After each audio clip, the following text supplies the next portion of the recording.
Hi everyone, thank you for joining the team at Hands-On Labs today for our first webinar in our discipline-focused live demo series. Before I hand the mic over to our host, let me take a moment to review the webinar logistics. We encourage our attendees to participate in the conversation, so please use the chat function to join in. If you have questions, add those in the Q&A box. You can find this section in your toolbar. Dr. Duane will address all questions at the end of the demo so everyone has clarification on important topics. Additionally, all attendees today will be entered into a raffle to win a $100 Amazon gift card. We'll share the lucky winner in our follow-up email tomorrow, along with a recording of this webinar for you to reference moving forward. So what can you expect to see today? During our physics lab live demo, you will get to investigate the nature of matter and energy using HOL's rigorous online curriculum with our resident chief scientist, Dr. Duane Cagle. Throughout this webinar, you'll get to conceptualize HOL Cloud's 3E instructional model. You'll get to explore how students perform procedures addressing motion, electricity, simple machines, and optics. You'll get to experience our online physics curriculum that covers basic physics concepts such as torque, heat, and refraction. And finally, you'll get to investigate the features in our powerful e-learning platform, HOL Cloud, that make teaching and learning physics online a seamless experience for both instructor and student. If you don't already know our host today, Dr. Duane Cagle is our Chief Resident Scientist and has been the brains behind Hands-On Labs curriculum development for the past 9 years. We also have 2 HOL distance learning specialists on the call today who will be manning the chat and providing helpful resources throughout the webinar. A warm welcome to Pam, Roger, and our main host, Dr. Duane Cagle. Well, thank you very much, Audra. I'm so happy to be giving you folks a tour of our curriculum and our lab manual hosting platform today. This is unique for us and our team. Normally, these webinars are conducted with slide deck, and that's not the case today. So I'll apologize up front if we have any kind of internet craziness going on during the presentation. And if we do, just bear with me. I'm sure we'll get through it together. So without further ado, let's see if we cannot get to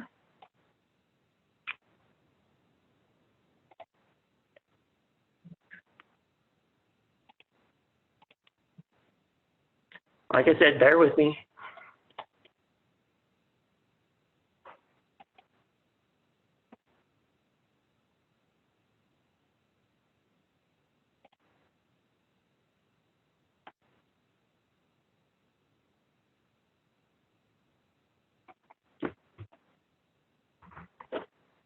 So what we want to do today, as soon as, again, we get better connectivity here, is first and foremost, give you an overview of what a physics student using our curriculum and kit would encounter when using our lab manual and the physical materials within the kit. So what you see on my screen now is the student landing page for our interactive lab manual that's hosted on our cloud-based learning platform called HOL Cloud.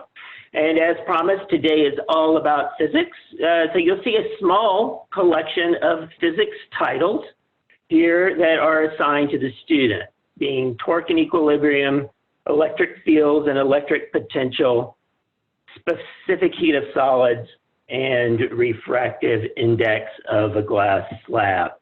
Now you'll also notice that prior to those 4 assignments are 2 prerequisite lessons that are required for the student to complete before they begin any hands-on procedures.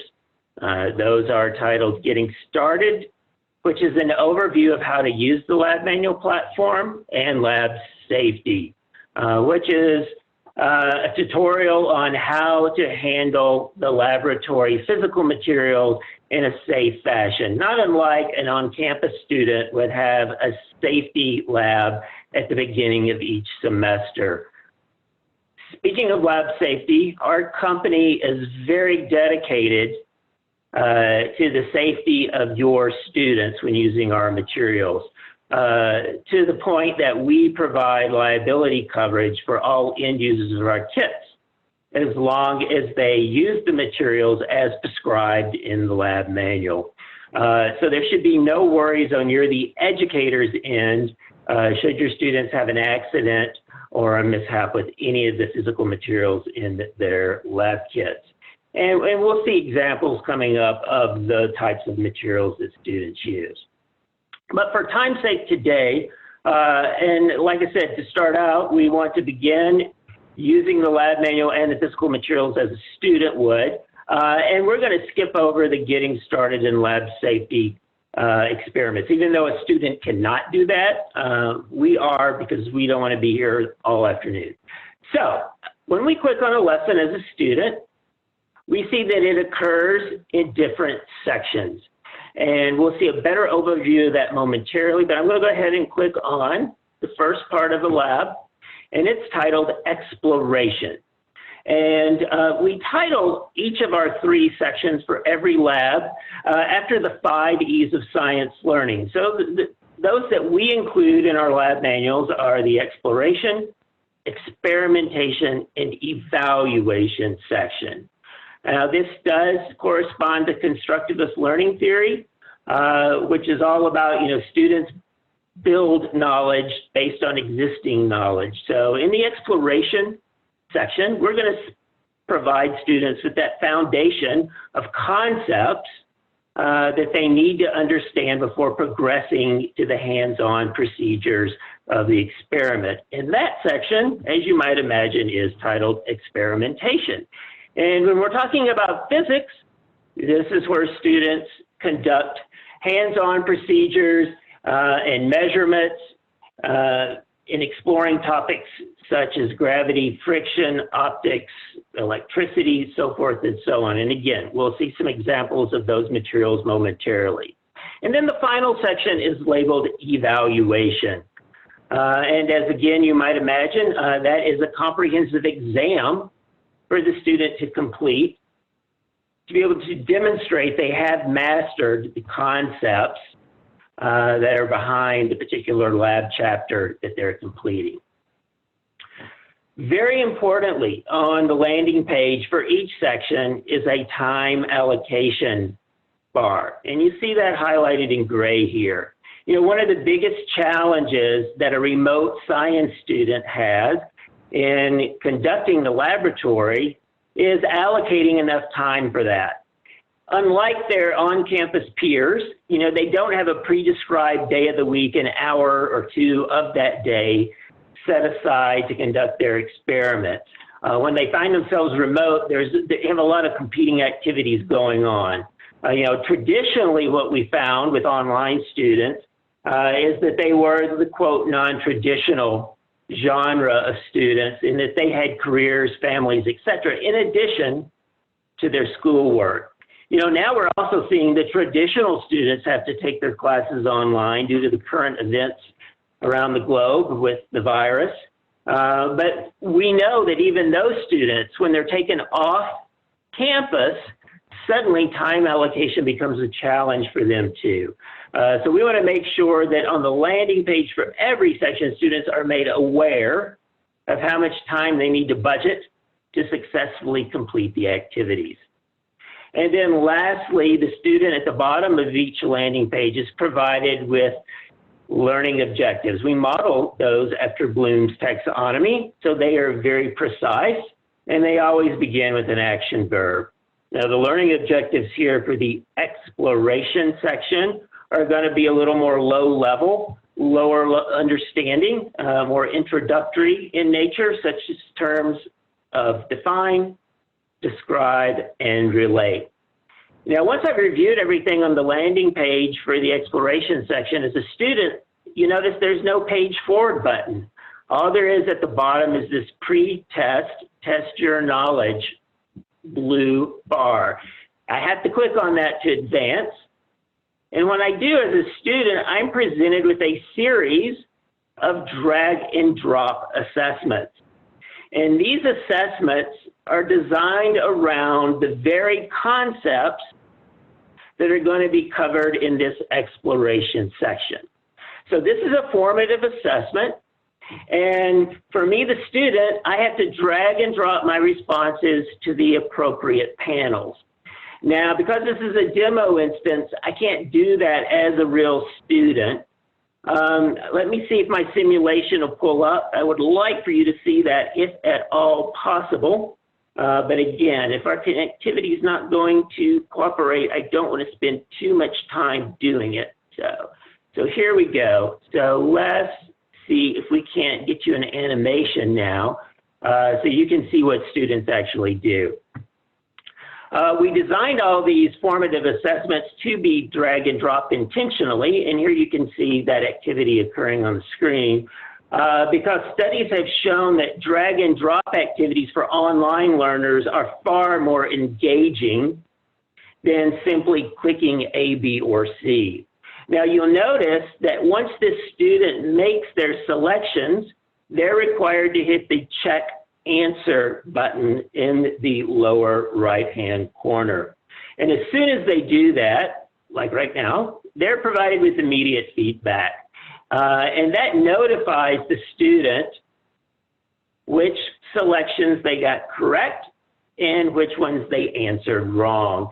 It's very important for your online students to receive immediate feedback when they're answering questions so that they are aware not only of how they're doing in a particular lab, but in this instance, so that they're aware of any knowledge gaps they have before they begin this particular chapter of the lab manual. Now, we know in an ideal circumstance, you would have covered all of these concepts for this lab in advance in your lecture section for the course. Unfortunately, we know how things work in online education, and certainly in online laboratory education. And what more often than not happens is that students work ahead because, again, they have time management challenges, and sometimes that dictates they conduct their laboratory activities before you cover those topics in your course. So let's fast forward. Here is another type of formative assessment, drag and drop activity. Again, the student is still moving their answers to the proper categories, but now this is a true-false categorization type question. Once students complete those test your knowledges and they receive their immediate feedback, they are ready to enter the exploration content. Now, we design all of our content very purposefully, and that we only include the information that a student must understand to be successful in the experimentation section of the laboratory. So this is not really designed to take the place of a textbook, certainly not take the place of your lecture. Rather, it is designed to assure that the student understands all important concepts that are going to be addressed in the physical hands-on procedures. Now, we always design these pages very purposefully in that we include very manageable blocks of text with all important terms in bold. And these text panels are always followed by visual representations of those concepts. On this particular page, all of those representations are diagrams or formulas. However, on other pages, they could be high-definition photographs, they could be bar or line graph representations of concepts, or even videos. At the bottom of many of our pages, we also include Did You Know panels. And these panels are relevant information. They're designed to allow a student to relate to the concepts introduced in this content to concepts they may already understand. Because we know, studies show, that when a student can relate to new information, they are able to retain that information for a longer period of time. Now, at the bottom of every one of these content pages, there is an oval labeled question time. And as a student, I cannot advance until I answer these series of multiple choice / true/false questions. And these questions directly relate to the content presented on that page. Again, when a student answers these, they receive immediate feedback like we saw for the drag and drop questions. So students can immediately identify any learning gaps that may still exist. You know, it's best practices to assure that a student has a good foundation of understanding concepts before they practice laboratory procedures. If we just give students procedures and we don't give them any refresher course of the background content, inevitably we have students conducting procedures and they don't know why they're doing them. And then that's very difficult, as you realize, for them to understand the results.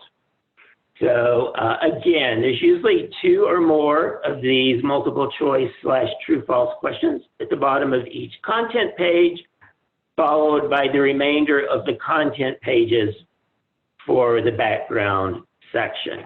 Now, for time's sake, I'm going to jump ahead. Once a student completes this section, they're able to review all of the questions that they have answered. Now, they can't go back and re-answer these questions, but it's kind of a follow-up, a report, if you will, for the student to let them know how they have progressed as a whole through the exploration section of the lab. Once they review that, they are ready to begin the hands-on procedures.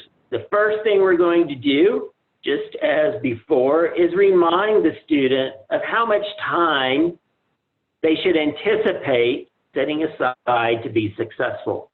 In this example, about 2 hours to conduct the procedures. Then we're going to present the student with learning objectives. You'll notice these are more advanced on a comprehension level, and the active verbs are things such as construct, calculate, compare, etc. Before a student begins the procedures, we're going to remind them of the materials they need to have on hand to conduct those procedures. Now, this particular lab doesn't require a lot of physical items. You'll notice those items are broken down between what the student is expected to supply on their own and then the materials that are included in their kit. We'll take a look at a couple more experiments very quickly after this one, and we'll see the types of materials are very different on those than on this particular example.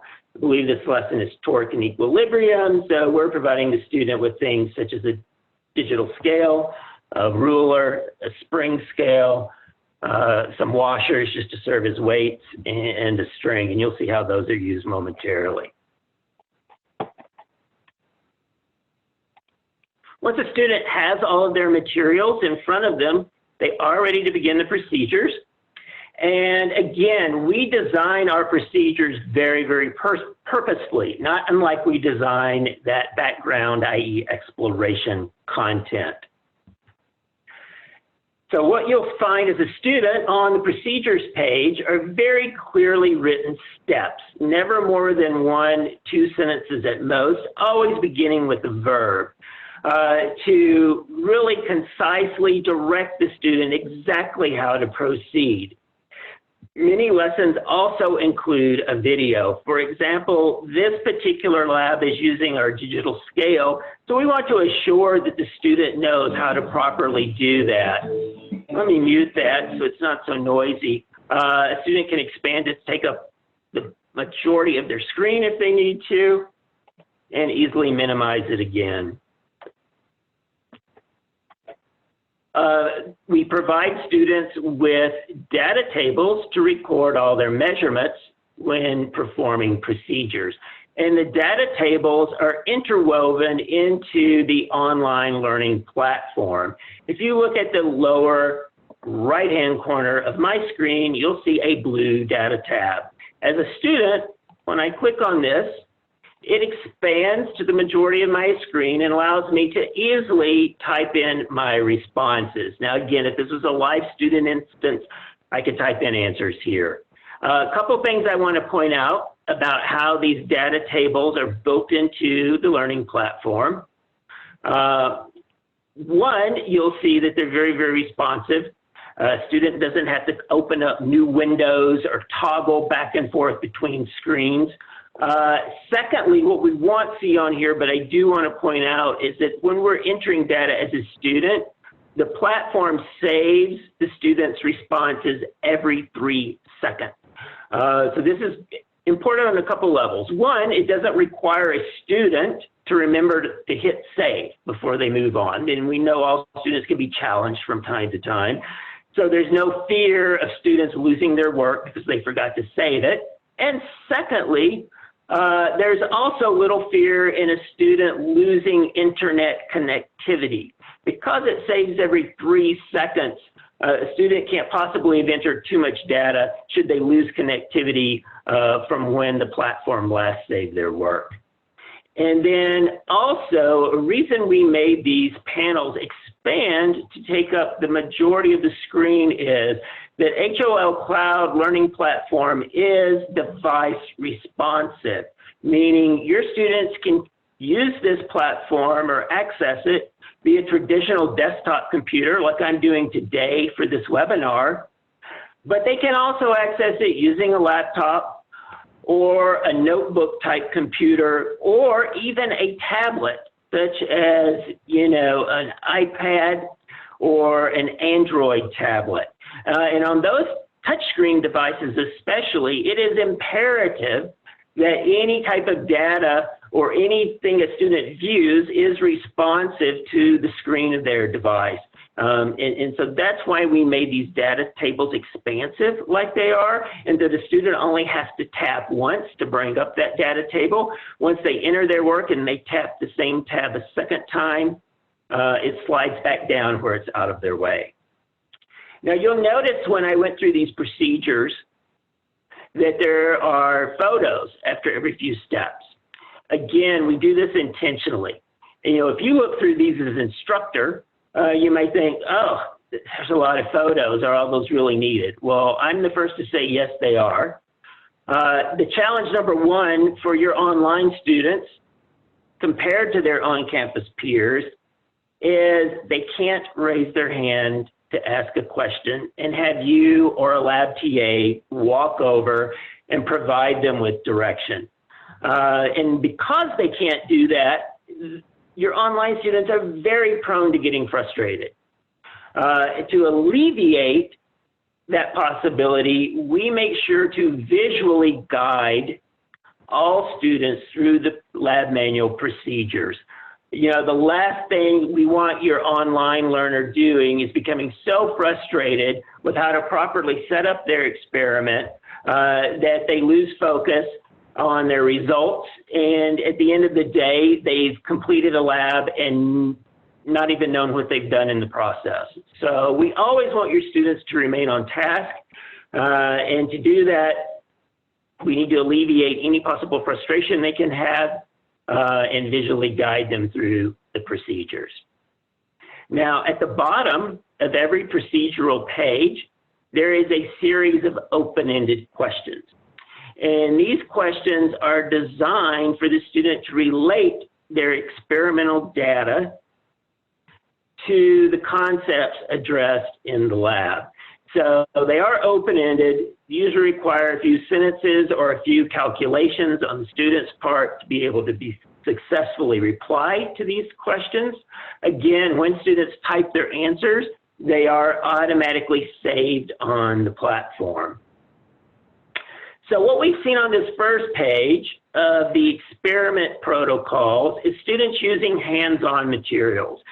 And whenever possible, that's what we want to do.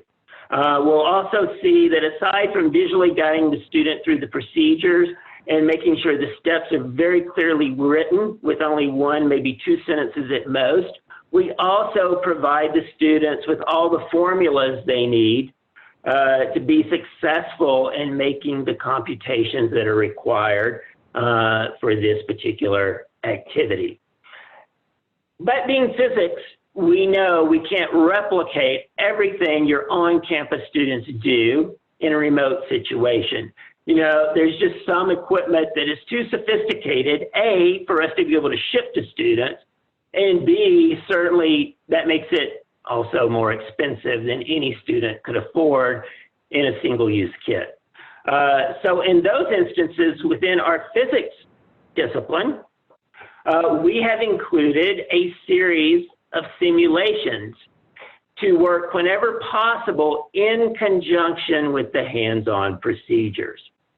So, and indeed, that's what we're seeing in this particular lab. So the first exercise is hands-on using some basic physical materials. And then the second exercise is the student using a simulation. And we make sure to visually guide the student through the simulation. And this simulation regarding torque is allowing a student to really vary the position of weight and the amount of weight on either side of this ruler. So the student was using a hanging ruler before in the hands-on procedures. They're using something similar now in this simulation, but they can investigate these concepts much more thoroughly using the simulation, and then compare the results they get in the simulation to the results they got in the first exercise from conducting the hands-on procedures. Again, the student is going to have a new set of data tables, really only one in this simulation, but you'll see it's a much more expansive type data table. And again, the student will have some follow-up questions at the bottom that are open-ended and allow them to relate their experimental outcomes to the concepts. And indeed, you'll see question number 3 here wants the student to compare their results, just as I promised, between the two exercises. So between the simulation and the hands-on procedures. Now, the final section of every physics lab that we house on our cloud-based platform is the evaluation section. And the evaluation section, again, begins with a time allocation statement, followed by a review of the learning objectives for the prior 2 sections, and then followed by the evaluation itself. Now, as a student, when I click the evaluation orange tab this time, I'm going to encounter a dozen or so multiple choice or true-false questions. I'm going to answer them just like I did in the previous sections of the lab and progress through. When I get to the end, and I'll go through this quickly to save us time. When I get to the end and hit finish, it's going to lock in my answers and submit them, and then the platform will grade them automatically. At the same time, I, the student, will be provided with immediate feedback. And again, we could watch a simulation on this, but for time's sake today, I don't want to take up that much time. But when I hit finish as a student, I'm going to see which questions I got right and which questions I got wrong. And any questions that I missed, I'm going to receive a message that tells me where within the lab manual, whether it was in the experimentation section with the procedures or whether it was in the exploration section with the content, that information was introduced in the lab. So I can go back and review before I finally leave this chapter in the lab manual. But let's go ahead and hit finish as a student. Here is my report. Because I didn't answer these, it's just telling me what the right answers were. It's not giving me any remediation. Had I been a real student and able to answer these, I would have seen what I just described of where the correct answers were and where they were located. And then that's always followed by extension questions. And extension questions are a way for a student to relate and apply the information they've learned from conducting the lab to novel concepts. So for this example, a student's being asked to use the concepts that they now understand and apply them to a bicycle pedal, and how the length of the pedal influences and the angle of the shaft influences the amount of work that's being done on the bicycle. So, and these are great. You know, when I was an educator, I confess, it wasn't really expected of us to necessarily ask questions like this to students. I think these are wonderful. You know, one day we want all of our students to be employed and be able to use the information they learn from our courses in their careers. And this really preps students to do that. It gets them thinking about new things, thinking about what they just learned and how to assimilate all of that to solve these unique problems. At the end of the evaluation section, a student does receive a final report. You also receive a final report as an instructor, but we'll take a closer look at that in a little bit. Students, if you choose to have them do, can download these reports and keep on their own files, or you as an instructor always have access to these final reports from the student on the HOL Cloud platform. So this concludes what a student sees when using our lab manual, and we're about halfway through our allocated time, and I really only want to spend about 15 more minutes talking today. So I'm going to take a quick break. I'm going to ask our panelists to forward any questions that they've received that I can help answer right now. And then we'll resume as soon as I answer those questions and take a look at Instructor Tools that exist on HOL Cloud to allow you to customize our curriculum, that allows you to manage your students and the flow of your course, laboratory course online, that allows you to grade student responses or to assign grades to auto-graded responses. And lastly, that gives you the liberty to upload and create new content to house along with the content that we have designed. But before I cover all of that, and before we look at a couple of other experiments and materials that students use for physics in those experiments, I do want to take just a 2-3 minute break in case there are any really pressing questions. So I'd ask our panelists to unmute themselves if they're on mute, and feel free to verbally ask any of the questions they've seen come over today that they think are relevant to be answered right now. The panelists have been doing a pretty good job of answering these questions as they come in, Dr. D. So there's several in the Q&A that have been answered, and there's a few in the chat. But there's one that I thought maybe you could speak to a deeper level to from Professor Hope. If I need to vary the difficulty of the material so that I have a lab for non-science majors and a lab for algebra-based physics, how would I do that? And Roger was kind enough to say that there's plenty of kit options and a huge lesson library, experiment library that allow him to customize whatever he needs for these individual courses. Is that accurate? That is accurate, and also more at a higher level than even the question was asked. You know, we've had requests over the years for algebra versus calculus-based physics, for example. And so what we've done with this curriculum is, depending on the topic, if it is a topic that is traditionally carried over into a calculus-based course, what we've done in that topic is included a couple of additional questions and a couple of additional examples of calculations for those calculus-based courses students. And those questions and calculations are always prefaced within the particular lab manual page saying that if your instructor or if your school requires you to use calculus in this instance, then here's the formula that shows how this was derived. And B, here's a couple of questions to go along with that.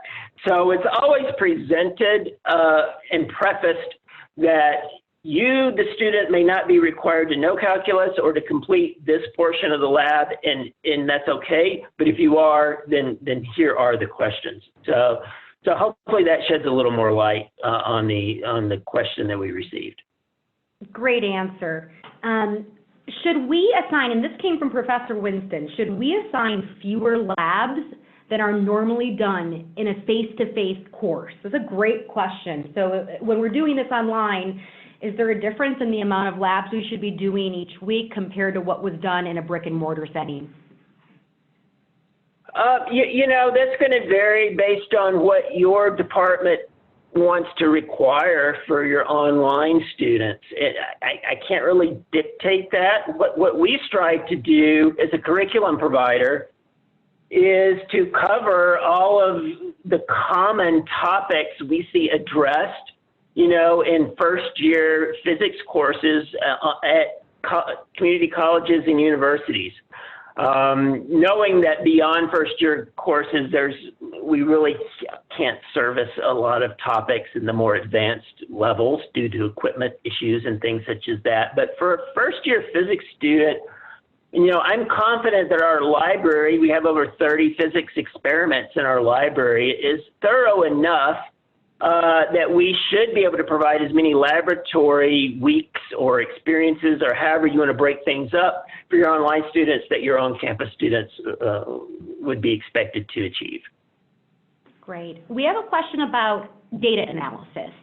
A professor asked, what kind of data analysis do the students do? That's kind of a big question. So, I mean, you can see right here on this TORC experiment, I'm on the student report page. These are the data tables. So this gives you an overview of some things they were calculating, you know, based on their raw measurements of the various ruler positions and all. Then they're making determinations of torque and calculated masses, percent errors, things such as that. You know, we get into some other topics in physics. Students are going to be making very different calculations. But bottom line is our current physics curriculum is very much data-driven, meaning it's rich in data tables. It's rich on the measurement side for student activities. So we want to make everything as quantitative as possible. I know historically, and there hasn't been a lot of history on online physics lab education, only from a few companies at most out there, but sometimes it became a little more qualitative. And you know, that might be fine for lower levels, like pre-college levels, but we know at the university, students are expected to make calculations and all. So I would certainly say that, you know, students should have a good foundation in algebra. They're not required to know calculus for any of our labs. Again, those calculus questions are optional. But these labs really are written for, you know, a first-year college student. Okay. Just one more relevant one before you can get back to your presentation.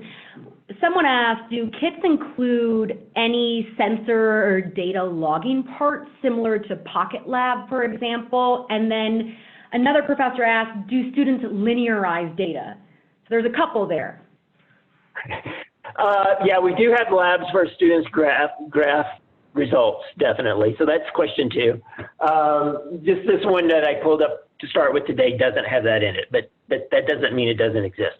As far as data loggers, we have been approached over the years by companies that make said data loggers.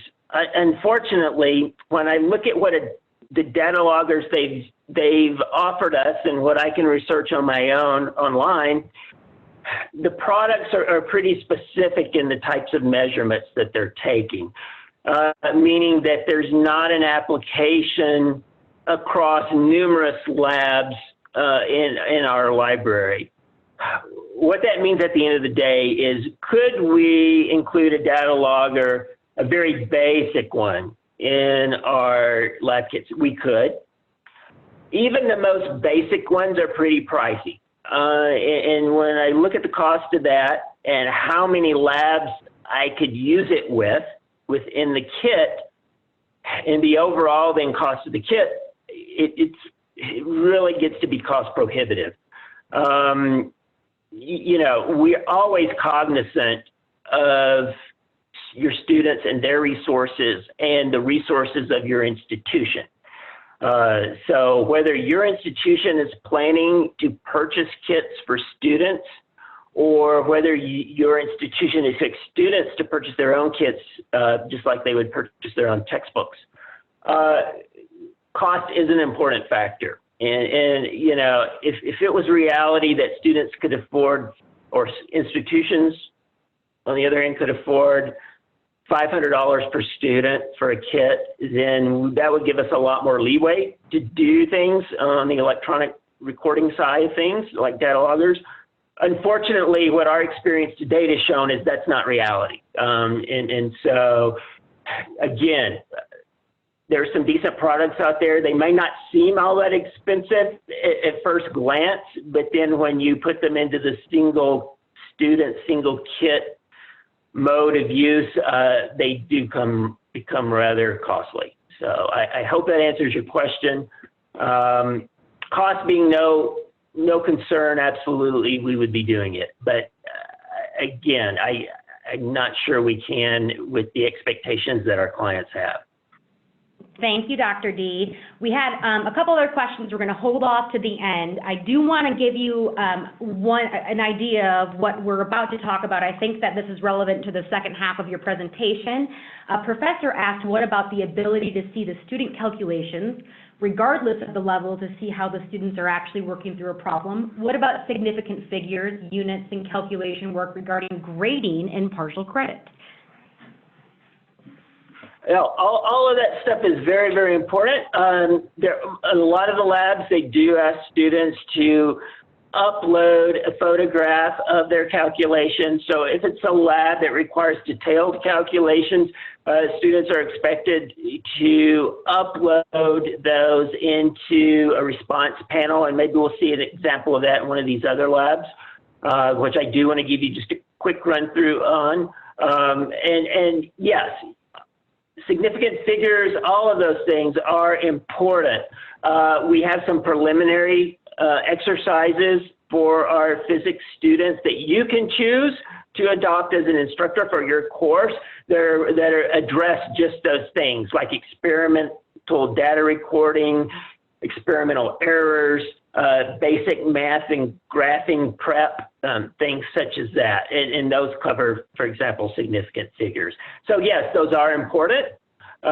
We try to assure that our instructor answer keys that we provide you with have all of those responses taken into account, and the answers are to the right number of significant figures and based on the type of measurements that students are able to make, i.e. with the tools that we give them in their kits. So yeah. So what I want to do now is give you an overview. We've seen what a student sees. I really want to give you an overview of the instructor experience of teaching a course using our materials and obviously our curriculum. So we saw that student landing page earlier. Well, this is an instructor landing page, and it's very, very different. This is a brand new course we just set up for today, so I only have one fictitious student, Martha Stewart, oddly enough. Maybe she's taking physics now, I don't know. But anyway, we have one fictitious student in here. Obviously, as a real instructor, you would have a class of 20, 30, or however how many students were allowed in your lab class, and you would see each of their names here below the student overview section. You would also see this bar graph for how many lessons each of the students had completed in what sections within the lessons. And I could go through every lesson in the lab and check on the students' progress. You'll notice these circles by the student represent each of the labs in the kit. And as an instructor, I always have a friendly drop down here to explain what those colors mean. So this student has submitted, Martha has submitted all of her work, and it's ready to be graded for the portions that I, the instructor, need to grade. But we'll touch more on that in just a moment. Again, as an instructor, I can review my class list, and I can see for each student in my class when the last time they logged on to the Lab Manual platform to work on their assignments. This is important. So if you have a student, you know, saying that they did something and it's not adding up, we want to give you as much information as possible so you can research on your own time and see if the student what they're presenting is accurate. We also give you the ability, we give you a little X here. If for any reason you need to delete a student's access to the platform, like they've dropped your class or for whatever reason, you have full authority to do that. So lessons, let's look at that, and you'll notice this looks quite different than that lesson overview page for the student. Remember the student, it was all green, it had these check marks on it, getting started, lab safety were separate from the other 5 labs. As an instructor, it looks quite different, and it's very purposeful in that approach. First and foremost, as an instructor, you can reorder any of the labs as you see fit. So we always want the order of the labs to match the order of your lecture, and the only way we can assure that is to give you control. We also want you to be able to hide labs from view of your students. So you can click, and it's not a check mark in the box, like for kinematics. Now, your students never see the kinematics title until you check the box. So if you wanted to have all your students conducting all the labs at the same time, then you can control access to each lab by going in and checking and unchecking each of those titles. You can also, if you don't necessarily want them all to be working in unison, you can still require that students complete labs in your pre-described order, or you can leave the order open to students. So we try to give you a lot of flexibility on that. We also give you the ability to add a comment. If you add a comment here, when your students log on and they see that first page with all their course titles listed, their lab titles listed, at the top of that page, they'll see your personalized message. So maybe you wanted to say, welcome, this is week 1. Make sure you complete your prerequisites, i.e. getting started in lab safety, by the end of this week. So it just gives you a way to communicate with your students, and they see that communication as soon as they access their online lab manual. So let's go into an actual lab, and let's do something different than TORC, because we already looked at that on the student side. So as an instructor, let's go in and look at this particular lab. It should take it a moment to populate, maybe. Like I said, bear with me with my internet today. Here we go. So here is, I think this is a refraction lab. And you'll notice that superficially, one of these content pages doesn't look all that different than what we saw for the student. But there is a key difference, and that is between every content type panel, meaning between every text panel, an image, or formula, you'll see as an instructor, as I scroll down here, I suddenly get these pulsing blue bars. And these pulsing blue bars allow me as an instructor to click a little add button and go in and add supplemental content to existing labs. And that supplemental content can be text, it can be images, or it can be videos. And anything I add, so let's click on text. And, I don't forget, whatever I want to remind my students of. Now, unlike for students, my work as an instructor does not auto-save. And there's a reason for this. If it auto-saved, it would automatically push out to my students that very moment. So any student that was logged on, as soon as they refresh their screen, they would see what I just typed in real time. And you might not want to do that. You might want to go in and set everything up with all your customizations, and then at a certain date, have that saved and published. And so that's why we give you a save button instead of having it go live every 3 seconds like it does on the student end of things. But any content you do put in here, and when you hit save, it is going to go live to your students. And then you notice how this is just a slight shade different, kind of a beigeish gray shade compared to the white background of the text and other images here. Now in the student view, this appears even more distinct.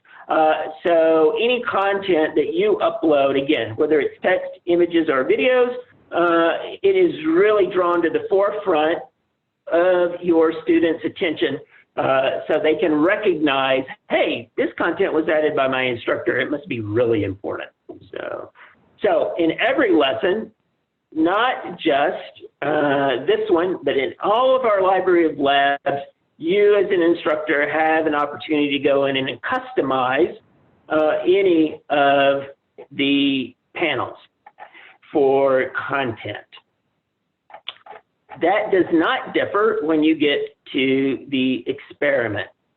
So again, as an instructor, as soon as this populates, here we go, you see those flashing blue bars again. So within the procedures, you can go in and include special notes, videos, whatever, for your students. So let's say, and I know not everyone has the time to do this, but let's say you adopted this content and it was going to be for this August.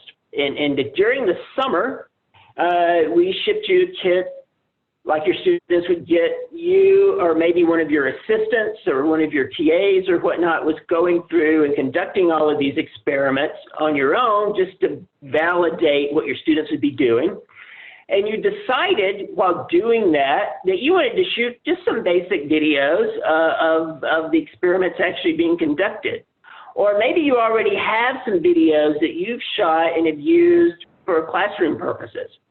You can easily, during the summer, before your students ever buy a kit or you provide them with a kit or they ever access the platform, you can go in and click on here and upload those videos, and then they're just going to appear seamlessly right within the content for your students.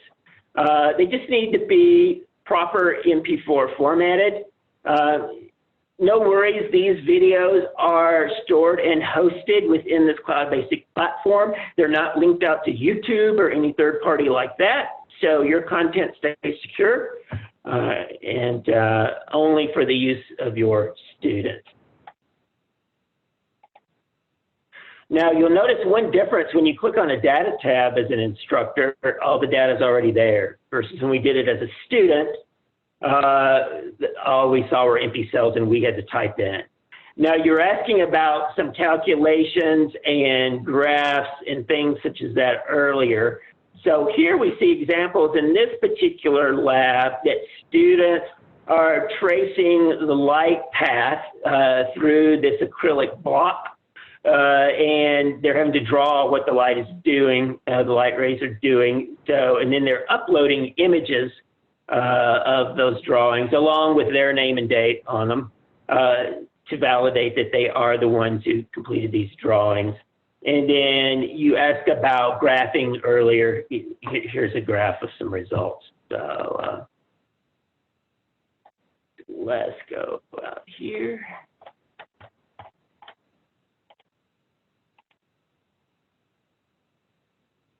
And here's another one of those labs with the simulation. So exercise 1 is a physical lab. Exercise 2 is a simulation that allows the student to control more variables than the more basic ones that were included in the first exercise by using a simulation. Another benefit of simulations is that it gives all your students a standardized data set. So it's very easy at that point in time to look at the data that students have recorded. So this would be exercise 2, which is data table 3 and 4. And every student's data should be the same. They're all using the same simulation. They're given the same inputs. Obviously, the simulation is going to give identical outputs at that point in time. So for an ease of grading standpoint, grading a simulation is very, very straightforward. Not always the case for grading the hands-on procedures because there is going to be experimental error at that point in time. So, and then evaluation, you're just going to see as an instructor the questions that the student had to answer. And I don't think we can even go through those multiple choice ones. Yeah, we can as an instructor. But again, not much for you to do on these. Really, all the thing you need to do on these as an instructor is set a point value in advance, and we're about to show you how to do that. So, so let's get out of here.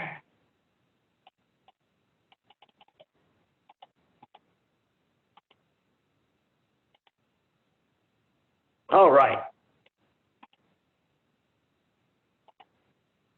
If you had any questions as an instructor, what materials students were going to use for any given experiment, and maybe you wanted to copy this material and give it to students in advance or whatever, we provide you as an instructor with a very detailed list for your whole semester worth of experiments, exactly what a student's going to be using from the kit and what a student's going to be expected to provide on their own. So that information is always at hand for you, the educator. If you would like to upload and include additional files for your student to use or to refer to while conducting procedures, you are welcome to do that. This platform is open for you to use as you need. Here's an example of someone that uploaded an image of a periodic table in advance. Answer guides. I'll spend way more time talking about the gradebook tool on here, but we do offer downloadable answer guides if you want to grade something the old-fashioned way. And then gradebook. So how do you use gradebook as an instructor? Well, first and foremost, use gradebook to determine how the auto-graded multiple choice matching, drag and drop questions, the final exam questions, you use gradebook to control the point allocations for each of those questions. The default that comes with your curriculum set is 1 point per question. But the reality is, I know most of my peers choose not to grade those formative assessments because they're strictly there to let the student know where they stand.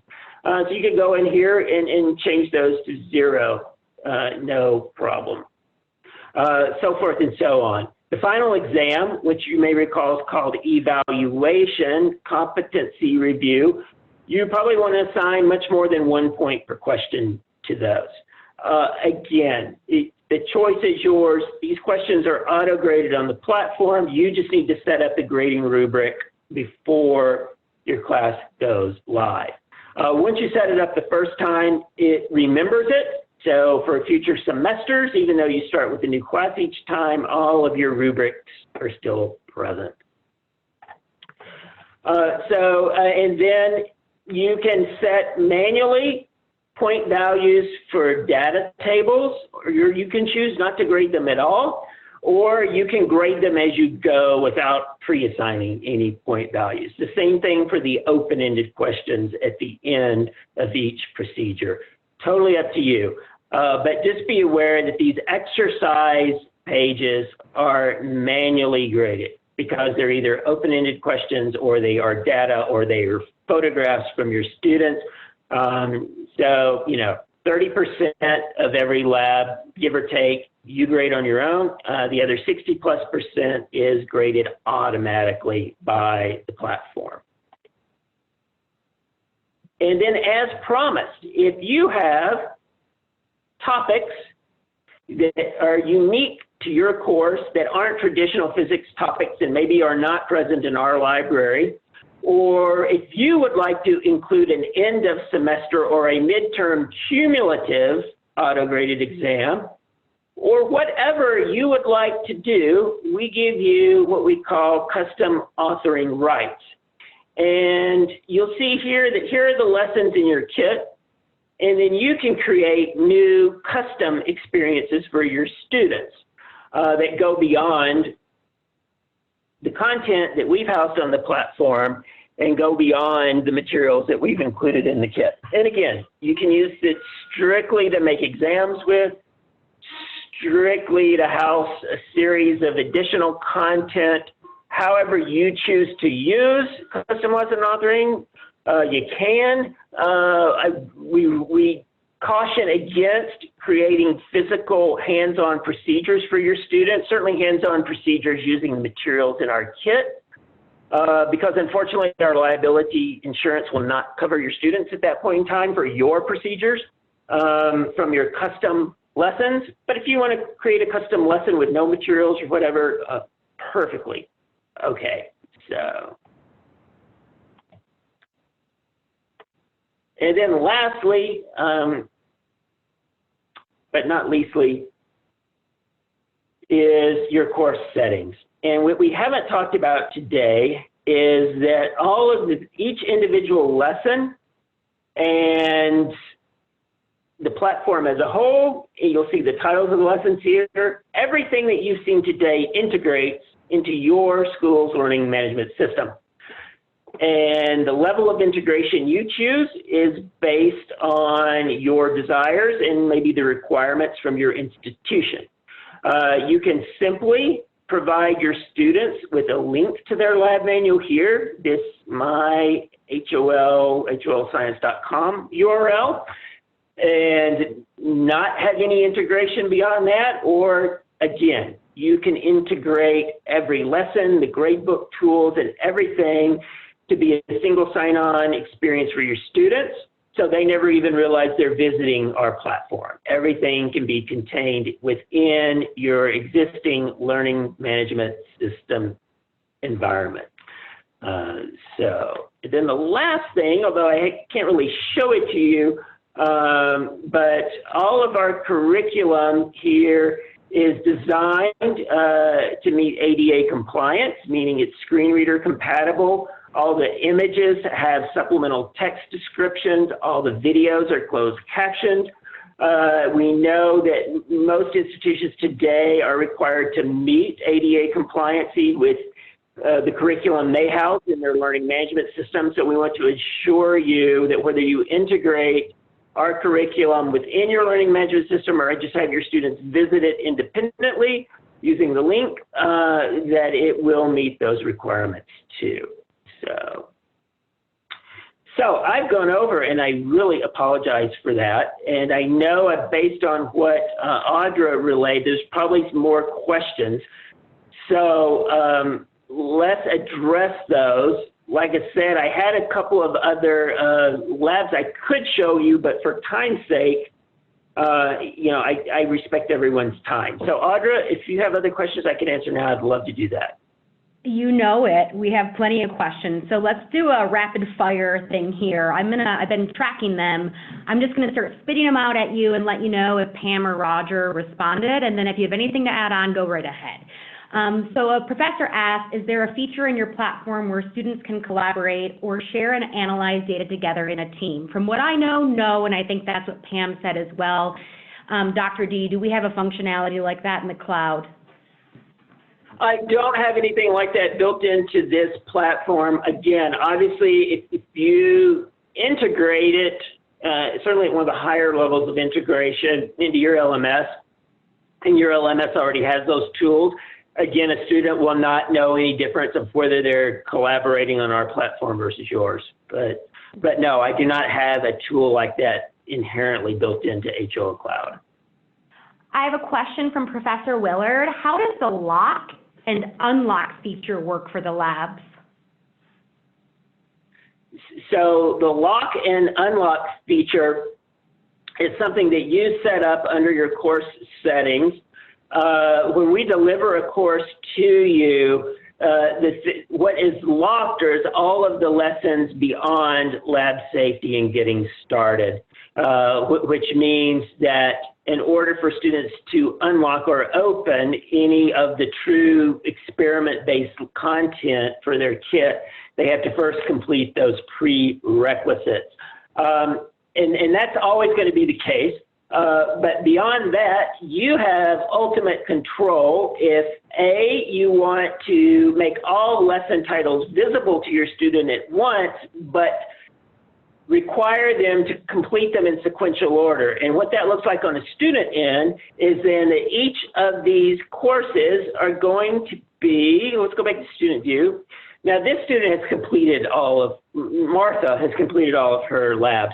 But if Martha had not, and you had required her to complete them sequentially, then Martha would see where these green check marks are after refractive index of a glass slab. Martha would see the lock symbol, meaning to Martha that she could not access these final 3 topics until she completed everything, including the evaluation of the first lab. So that's how the lock and unlock works. Your other option, again, is to have everything unlocked or to have everything hidden from a student, and then you make them visible when you want the students to actually begin. So you have control as much as we could possibly think of to give you control on how your students complete their assignments. And again, with learning management integration, we have course hooks for every lab within your kit. So you could hook refractive index in conjunction with the lecture in your learning management system, and students would never see anything else until they got to the next week and they saw your next lecture. And then if the next week you were teaching electric fields and electric potential, then that's when students see that in your learning management environment. So I know it's difficult to talk about that when you're only seeing just the HOL cloud environment here, but really it's limitless on how you want your students to view this content, meaning in which environment and in which sequence and everything associated with that. Thank you, Dr. D. Question from Professor Bodek. Does the software allow the student to do least square fits, and what about error analysis? So we don't have built-in analytical software for students to use in the platform. We do give them a pop-up. It tells them anytime we ask them to do any type of graphing that they do need to access common graphing software such as Excel or something similar. And we do make sure that we provide the student with the information of what type of graph they're expected to generate using that software. So that, again, on the instructor side, we want to give you as consistent responses from students as possible. Again, knowing if they're taking these measurements on their own, there is going to be some inherent error. But at the same time, we want to reduce frustration on the instructor level when it comes to grading. So if we can get responses as close to standardized as possible, that's what we want to do for your students.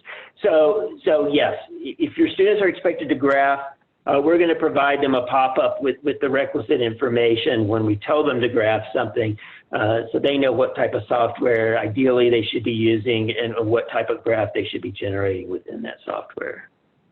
Great. Thanks, Dr. D. Quick question from Professor Key. You showed them how to add content. When you add it, can you remove it as well? It's not there forever, right? If I don't want it anymore, I can take it away.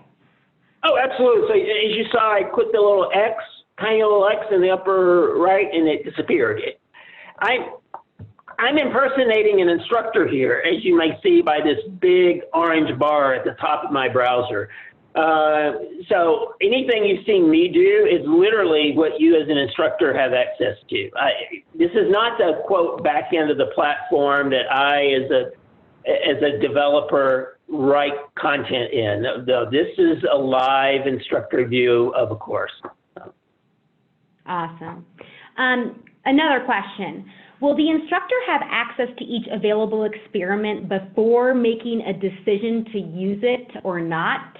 And will they get, and the cost of the kits, Pam and Roger have been answering in the Q&A that the cost of the kits vary depending on which kit customization you choose as the instructor. It will be no more than a standard textbook, and often it's less. So you will have to work with your direct rep to get those specific numbers after you build your customized course. But in response to the other question, Dr. D, will the instructor get access to each available experiment before making a decision on what they want in their course? Oh, absolutely. I mean, our sales department has always set instructors and institutions up with what we call demo instances. So you have the curriculum, available to preview for a set amount of time. I apologize, I'm not in sales, so I don't know what the parameters are on that. But no, we always give you a free preview of whatever you're interested in. We can't expect you to make an informed decision without the information. So definitely, yeah, you're always welcome to preview our curriculum. Just a couple more questions. We're making our way through the list quite quickly. Do we know if there is a size limit when uploading videos to a lesson? Uploading videos? No, there's no size limit. Again, it just needs to be an MP4 format. But I have never run into any size limitations on a video. Okay. A couple more. In the context of response from Roger about replacing non-working components, this instructor has another question. In addition to checking the contents of the kit upon arrival, is there a list of simple steps included with the kit which the student can follow to make sure that all components are working at a minimal level? So is there a quick start guide in there? Yeah, there's a video that students get on the platform. We didn't see it here because this is somewhat artificial, what we're seeing today as far as just for presentation. But students do have a video about unpacking their kit when they first get it and checking everything. So, yeah, students have access to this information from day one, and they have access to the email and phone numbers for support should they suspect something is broken or something is misplaced or whatever. So our biggest concern is the end user of our product. And we want to make sure that these students, that they have all the resources they need, whether it's for physical materials like this question revolves around, or curriculum type questions, connectivity type questions, anything such as that. We have dedicated staff to address any and all student concerns. Thank you. And here's a final question. Have there been any issues with students sharing answers from a past term to a current term? You know, these students, they're clever. In college, we understand there are test banks out in the wild, so try to change your questions regularly. So what do we do to prevent students from cheating? Well, you know, that comment is very valid, and I don't know that there is a perfect solution. Other than on our end going in and changing up questions from time to time. The reality is we can take legal action against all of these third parties that host answers online, but you shut one down and two more are there the next month. So obviously, if there wasn't a market for that stuff, it wouldn't exist, and that's the reality. And this is not at all unique to online education. This was going on in the dark ages, when I was a college student. That we didn't look for it online back then, but there was a definite market for text files and question bank files and all of that stuff. They were just hard copies back in the day. First thing I want to communicate is we get this question, and we have for the 20 years we've been in business, to make sure you realize as an educator, this is nowhere unique to the online format of courses. And secondly, because it's not unique to the online format of courses, there's not an easy solution to it. Again, other than us going in and refreshing things from time to time, or you as an educator for your lecture side of things and your exams that you host for students, changing things up, I don't know that there is a solution. I think if someone came up for one, all of the assessment providers out there in the universe would be quick to pay money to take advantage of the service. But again, I don't have the wonderful answer you may be looking for. It's a challenge that we have to live with. Agreed. That is it, Dr. D. We've reached the end of this question list. I want to thank everybody who came and engaged and asked and participated in the conversation.